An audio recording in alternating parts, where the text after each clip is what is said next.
अफगानिस्तान में तालिबान के शासन के साथ ही कई देश अब अफगानिस्तान के लिए खड़े हो गए और वहीं आपको बता दें कि अब सोच में पड़ गए हैं कि आखिर तालिबान से रिश्ता रखना उनके लिए घाटे का सौदा होगा या फिर फायदे का। और इस वक्त पूरी दुनिया की नज़रें विश्व शक्तियों की तरफ है कि आखिर वो इस बारे में क्या सोचते हैं। और ऐसे में ये समझना भी जरूरी है कि अमेरिका को अपना प्रतिद्वंदी मानने वाला रूस इस बारे में क्या सोचता है और उसका अगला कदम क्या होगा। इस रिपोर्ट में हम आपको समझाते हैं।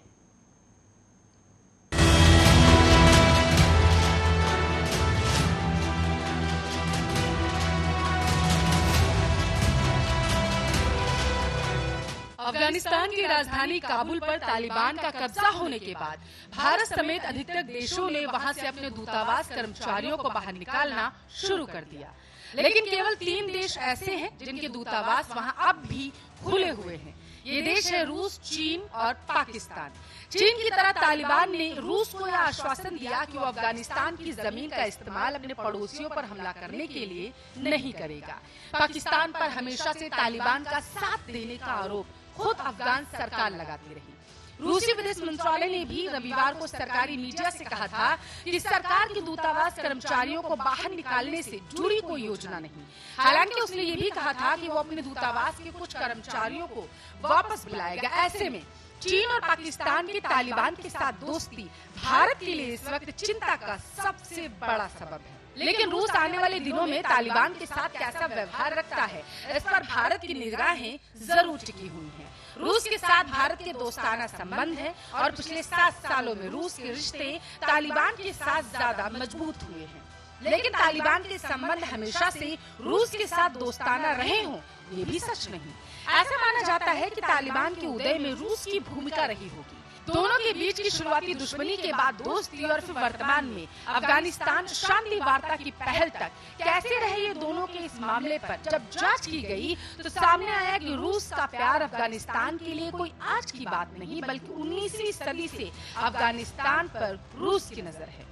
उस वक्त ब्रिटिश अपना शासन भारतीय उपमहाद्वीप में स्थापित कर रहे थे और पंजाब को अपने कब्जे में करते हुए अफगानिस्तान की तरफ बढ़ रहे थे। उस समय पंजाब और अफगानिस्तान एक दूसरे से लगे हुए थे। उस वक्त रूस एक बड़ी शक्ति हुआ करता था। वो अपना प्रभाव अपने बॉर्डर पर बढ़ा चढ़ा रहा था। जैसे चीन के कई हिस्सों पर वो अपना आधिपत्य स्थापित कर चुका था। ईरान से कई हिस्से उसने हथिया लिए थे। मध्य एशिया जो कई छोटे छोटे राज्यों में बटा हुआ था, उनको अपने साथ मिला लिया था। इसके बाद अफगानिस्तान से रूस की सीमाएं जुड़ गई थी। यही वक्त था जब रूस की अफगानिस्तान में दिलचस्पी बढ़ने लगी। उसे डर था कि कहीं ब्रिटिश अफगानिस्तान तक आ गए तो उसकी सुरक्षा खतरे में पड़ सकती है। यानी ये वो दौर था जब ब्रिटेन और रूस के बीच अफगानिस्तान बफर स्टेट बन गया था। साल 1839 में ब्रिटिश सैनिकों ने पहला अफगान युद्ध लड़ा, फिर 40 साल बाद दूसरा अफगान युद्ध लड़ा और 1919 में आखिरी अफगान युद्ध लड़ा गया।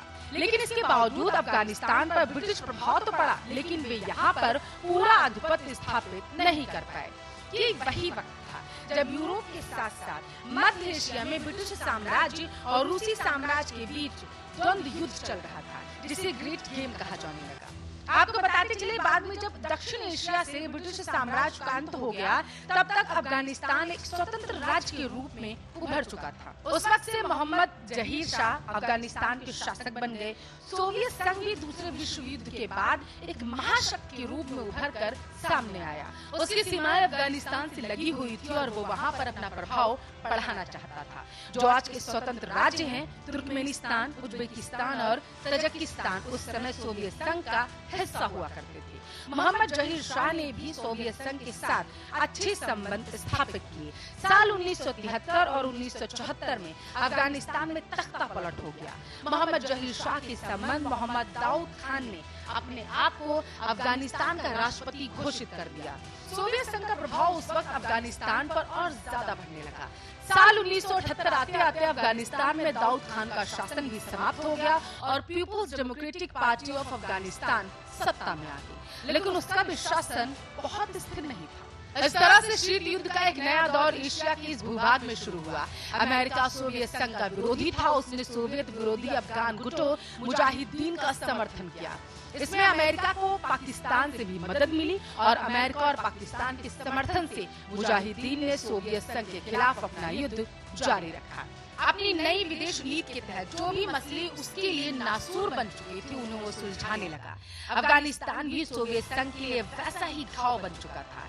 फरवरी 1989 में सोवियत संघ की फौज अफगानिस्तान से वापस चली गई, लेकिन अगले 3-4 साल तक अफगानिस्तान में कम्युनिस्ट शासन बना रहा। साल 1992 में नजीबुल्लाह की सरकार गिर गई और मुजाहिदीन ने काबुल पर कब्जा जमा लिया। लेकिन मुजाहिदीन कई धड़ों में बटे हुए थे, इनका आपस में एकमत नहीं था। इनमें से एक नई शक्ति उभरी जो पाकिस्तान पोषित मानी गई, जिसे तालिबान कहा गया। आपको बताते चले यहीं से तालिबान का जन्म हुआ।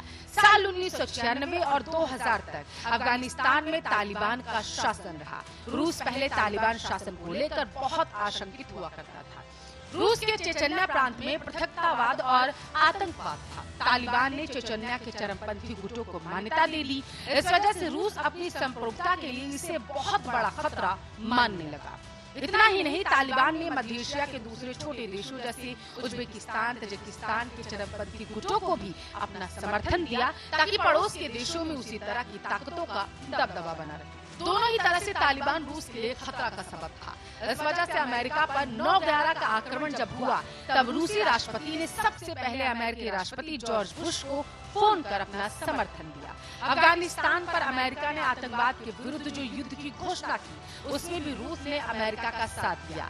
एक समय ऐसा आया जब अमेरिकी फौज को सामान पहुंचाने के लिए रूसी रास्ते का इस्तेमाल किया जाने लगा।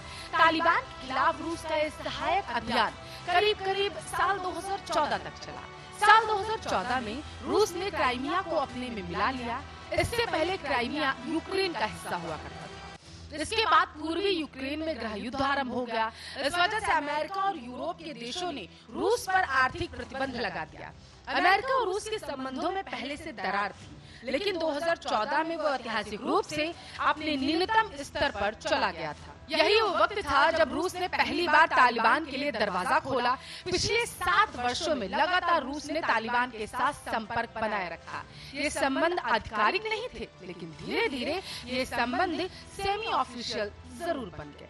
दूसरी तरफ आपको बताते चले साल 2014 के बाद से ही रूस चीन भी अंतर्राष्ट्रीय मुद्दों और मंचों पर ज्यादा करीब आ गए। इस समय भी दोनों देश अफगानिस्तान पर अपने अपने पोजीशन को कोऑर्डिनेट कर रहे। आपको बता दें कि अफगानिस्तान में रूस का कोई खास निवेश नहीं है। भविष्य में रूस जरूर इस दिशा में अपना आर्थिक दखल बढ़ाने के विषय में सोच सकता है। फिलहाल रूस की अफगानिस्तान में भू राजनीतिक दिलचस्पी ज्यादा लग रही है। रूस चाहता है कि तालिबान उसके यहाँ और मध्य एशिया में पृथकतावादियों और आतंकवादियों को समर्थन न दे। इसके अलावा चीन की तरह ही रूस भी चाहता है कि अमेरिका का प्रभुत्व एशिया के इस हिस्से में न बढ़े।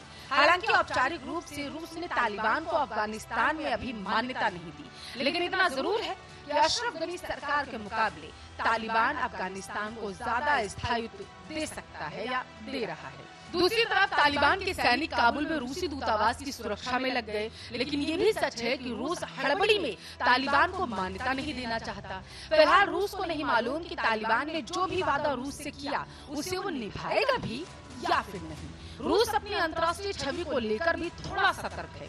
अगर इन दोनों मुद्दों पर तालिबान की तरफ से रूस आश्वस्त हो जाता है तो हो सकता है, जानकार मानते हैं कि वो तालिबान को आधिकारिक तौर पर मान्यता भी दे दे। हालांकि अंतर्राष्ट्रीय स्तर पर तालिबान को लेकर चिंता जताई जा रही है कि उनके राज में अफगान लोगों के मानवाधिकार सुरक्षित नहीं होंगे, खास तौर पर महिलाओं के। लेकिन मानवाधिकार के मुद्दे पर रूस अमेरिका और यूरोप के देशों के साथ नहीं रहा। रूस मानता है कि मानवाधिकार के नाम पर किसी भी देश के आंतरिक मामले में हस्तक्षेप अस्वीकार्य है। इस सब के बीच भारत तालिबान के बीच रूस मॉडरेटर का रोल अदा कर सकता है ताकि दोनों के बीच शंका वाली स्थिति खत्म होकर बातचीत की शुरुआत हो सके। ऐसा इसलिए क्योंकि रूस कभी नहीं चाहेगा कि भारत अफगानिस्तान के मुद्दे पर पूरी तरीके से अमेरिका के खेमे में चला जाए। आपको बताते चले कि पिछले दिनों जब अमेरिकी फौज अफगानिस्तान से निकल रही थी और एक समझौते की कोशिश अलग अलग स्तर पर चल रही थी, उस समय कई मौकों पर रूस ने तालिबान से मुलाकात की, जिसमें भारत को दावत दी। इसी साल मार्च के महीने में अफगानिस्तान में शांति वार्ता को लेकर रूस ने एक कॉन्फ्रेंस का आयोजन किया। इसमें अमेरिका, पाकिस्तान और चीन को आमंत्रित किया गया, लेकिन भारत को नहीं बुलाया गया। हालांकि जुलाई आते आते रूस के रुख में थोड़ा बदलाव देखने को मिला। इसके पीछे पाकिस्तान और रूस के अच्छे होते रिश्ते एक वजह माने जा रहे हैं, लेकिन रूस ये भी नहीं चाहता कि भारत के साथ उसके रिश्ते बिगड़े। ऐसे में बनते बिगड़ते रिश्तों के बीच फिलहाल ये सब अभी संभावनाएं हैं। स्पेशल डेस्क, आर्य न्यूज़।